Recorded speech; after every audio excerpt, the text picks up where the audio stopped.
Welcome to our channel. So జుట్టు విషయంలో ఖచ్చితంగా జాగ్రత్తలు అయితే తీసుకోండి. ఈ జాగ్రత్తలు తీసుకుంటే మీ జుట్టు ఇంకా రాలిపోవడం, తెగిపోవడం, కట్ అవడం అయితే అస్సలు జరగదు. సో ఉదయం లేచిన దగ్గర నుంచి రాత్రి నిద్రపోయే వరకు సమయంతో ఉరుకులు పరుగులు పెడుతూనే ఉంటారు. ఈ క్రమంలోనే చాలా మంది ఇంకా తలస్నానం చేసి వచ్చిన వెంటనే తొందరగా ఆరిపోవాలని డ్రయర్స్ ఉపయోగిస్తూ ఉంటారు. ఇంకా బిజీ షెడ్యూళ్ళల్లో తొందరగా టైం అయిపోతుందని తొందరగా చేసి ఇంకా హెడ్ బాత్ చేసి కంప్లీట్ చేసేసి నార్మల్గా డ్రయర్స్ ఉపయోగిస్తూ ఉంటారు. అది అస్సలు మంచిది కాదు. జుట్టుని మరింత పొడిబారిపోయేలాగా చేస్తుంది హీటింగ్ టూల్స్ ఎక్కువగా యూజ్ చేయడం వల్ల. ఈ క్రమంలో జుట్టు విషయంలో తీసుకోవాల్సిన కొన్ని జాగ్రత్తలు అయితే నేను చెప్తాను. ఖచ్చితంగా ఎండు వరకు చూసేయండి వీడియోని. ఇంకా మీ జుట్టు తడిగా ఉన్నప్పుడు డ్రయర్స్ వాడడమే కాదు, తలస్నానం చేసి వచ్చిన వెంటనే టవల్తో గట్టిగా ఇంకా రబ్ చేయడం కూడా పొరపాటే అండి. చాలా గట్టిగా రబ్ చేస్తూ ఉంటారు జుట్టునైతే.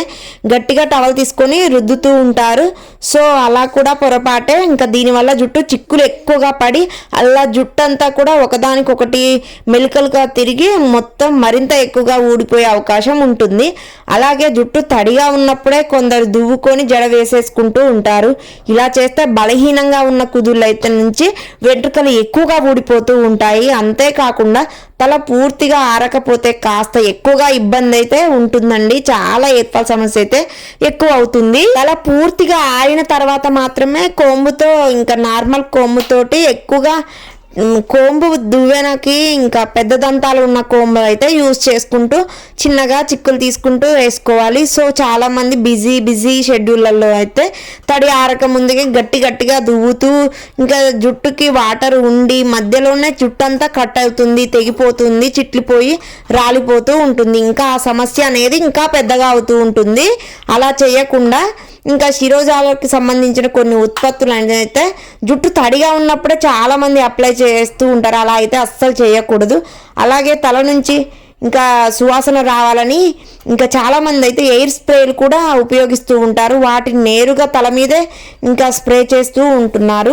అలా కూడా అస్సలు చేయకూడదు. వాటిలోని రసాయనాలు, ఆల్కహాల్ జుట్టుపై ఇంకా ఎక్కువగా ప్రభావం చూపిస్తాయండి. అందుకే ఇంకా మన జుట్టు అయితే ఇంకా స్ప్రే చేసుకోవడం, అవి మంచి స్మెల్ కోసం అని, ఎయిర్ బాగా పెరుగుతుందని కండిషనర్స్, ఇంకా జుట్టుకు హెడ్ బాత్ చేసి రాగానే ఇంకా తడి కూడా ముందే కండిషనర్స్ రాస్తూ ఉంటారు చాలామంది. అలా కూడా అస్సలు చేయకూడదు. సో ఇంకా అందుకే చేతుల్లో స్ప్రే చేసుకొని తర్వాత జుట్టుకి రాసుకోవాలండి. డైరెక్ట్గా అప్లై చేస్తూ డైరెక్ట్గా స్ప్రే చేస్తూ ఉంటారు. అలా ఎక్కువ చేయకుండా వాటర్లో కానీ నార్మల్ కానీ యూజ్ చేస్తూ ఉండాలి హ్యాండ్స్ మీద స్ప్రే చేసుకొని.